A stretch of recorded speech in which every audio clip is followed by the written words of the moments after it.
शायरी की बात आती है तो मुझे पश्तो की शायरी बहुत पसंद है, स्पेशली गनी खान की शायरी।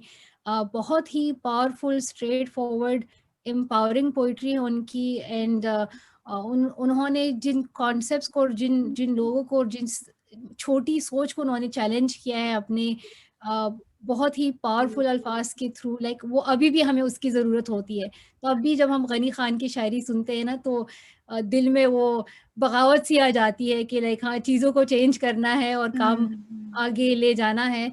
तो शायरी बहुत पावरफुल होती है और आप उसको किसी भी ज़बान में आप उससे कनेक्ट कर सकते हैं। मेरे लिए पश्तो में ज़्यादा अच्छी होती है। फिर उर्दू में भी मुझे शायरी बहुत पसंद है, फैज़ की शायरी हो गई, बाकी बहुत अज़ीम शायर मौजूद है इन सारी ज़बानों में, बट इंग्लिश की मुझे नहीं आती समझ। मैं कितनी क्या इधर-उधर अल्फ़ाज़ लिखे हैं इन्होंने।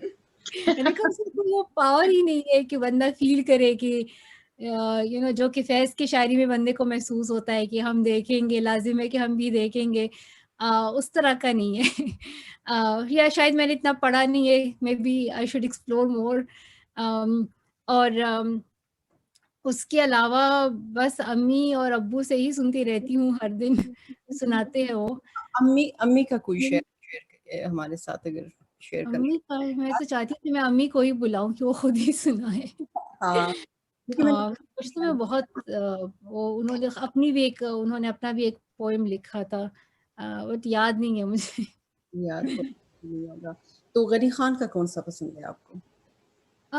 गनी खान की तो बहुत ज़्यादा, like he has written amazing poems, और हुँ, उसके ज़्यादातर जो शायरी है वो सरदार अली टक्कर साहब ने हाँ, अपने गानों में कवर की है। अम, तो बहुत सारे, लाइक बादशाही द जहान सा के जान दवली ज़्याते गम।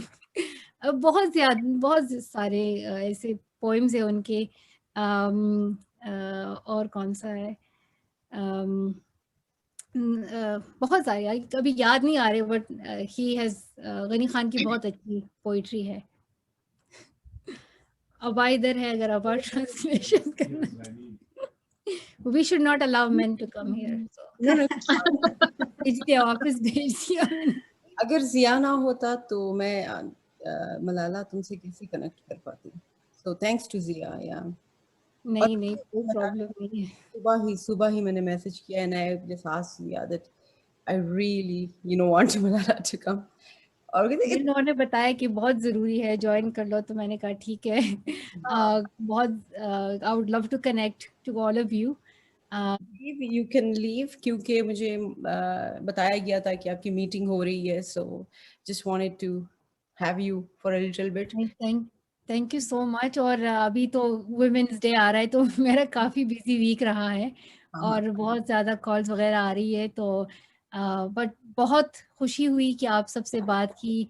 और नजराना, आपकी लाइक बहुत ज़बरदस्त शायरी आपने की, और इससे बहुत ही एम्पावरमेंट मिलती है, बहुत ही हौसला और हिम्मत मिलती है।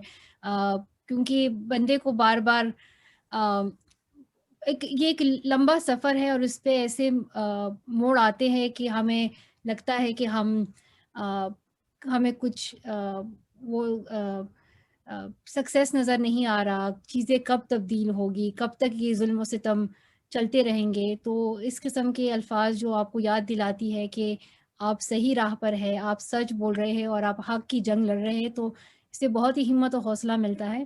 तो आप अपनी शायरी जारी रखें, कंटिन्यू करें और एंजॉय करें, और इंशाल्लाह हम अपनी मुआशरे को भी तब्दील करेंगे, अपने मुल्क की खिदमत करेंगे, और बहुत ज़्यादा जो जो सारी ख़वातीन और लड़कियां हैं, बच्चियां हैं, उनको बराबर की मौक़े फ़राहम करेंगे कि वो अपनी ज़िंदगी के ख्वाब पूरे कर सकें। जी, वी आर विद बहुत you. Thank you, thank Malala. You. Thank you so much, Thank you so Malala. much, Kamala. Thanks. Very nice to see you all. Thank you. Thank you. Okay Thank you guys so much, Nazrana, for Wow, this that was opportunity. मैंने अब camera बंद करके अपने बच्चों को specially बुलाया नीचे से बिकॉज मेरी बेटी है 10 साल की, उसके पास बुक है Malala and she reads it very often and she was like wow ये क्या हो रहा है। मतलब लाइक बच्चों के लिए, मेरे बच्चों के लिए बहुत वो था because I have 3 daughters and I wanted them to सी।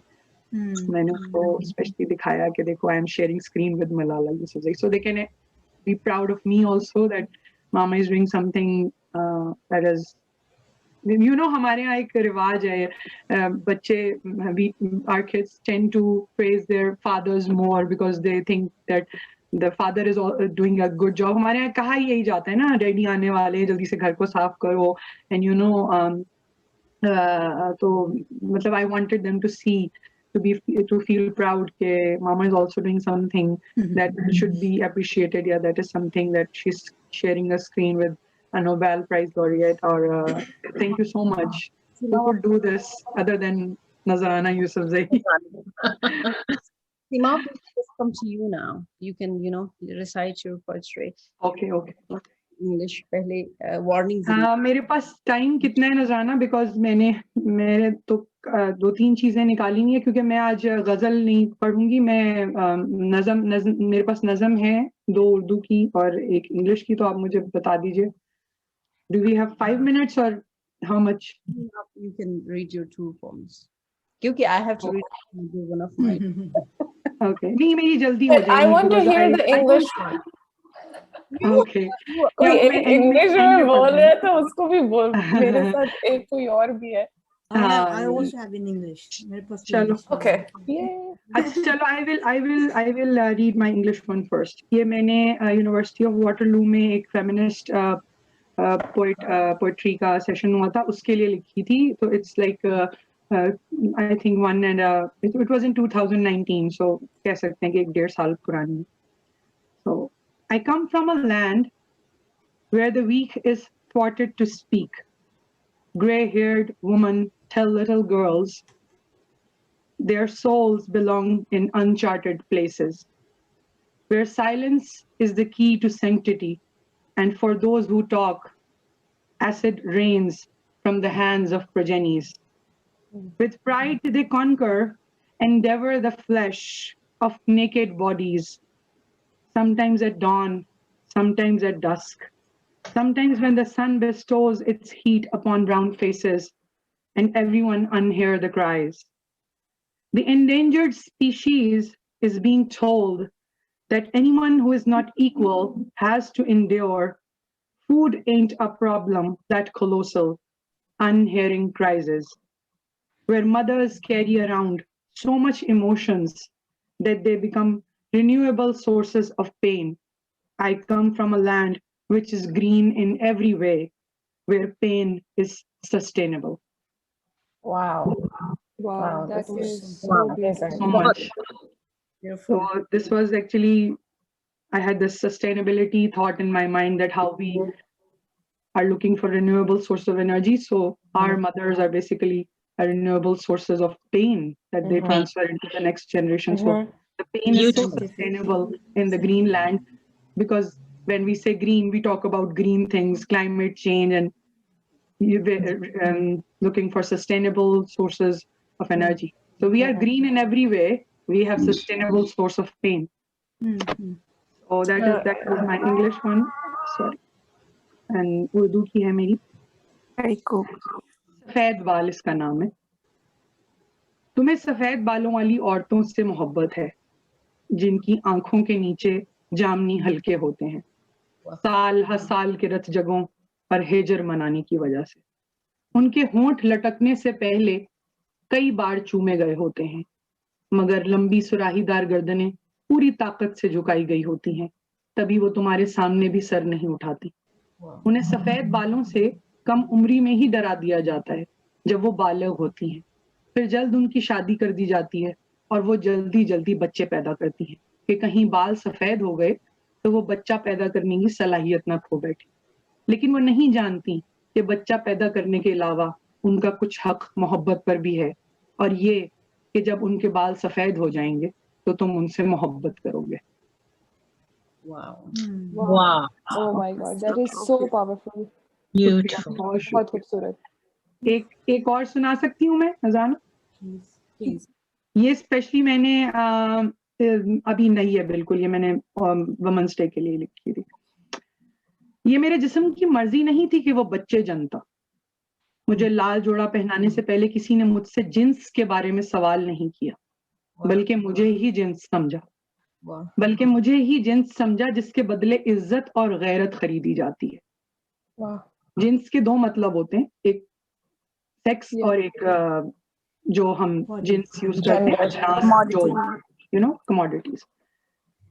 ये मेरे जिस्म की मर्जी नहीं थी कि वो बच्चे जनता। मुझे लाल जोड़ा पहनाने से पहले किसी ने मुझसे जिन्स के बारे सवाल नहीं किया, बल्कि मुझे ही जिन्स समझा, जिसके बदले इज्जत और गैरत खरीदी जाती है। मैं अपनी पैदाइश पर कुदरत नहीं रखती थी, फिर मैं उसकी पैदाइश पर भी कुदरत न रख सकी जिसे मैंने जाना। मेरे जिस्म में बीज बोए गए और मेरे रहम को गिरवी रखा गया। जब फसल उगी तो बोने वाले खड़ी फसल को जलाने जब फसल उगी तो बोने वाला खड़ी फसल को जलाने आ गया।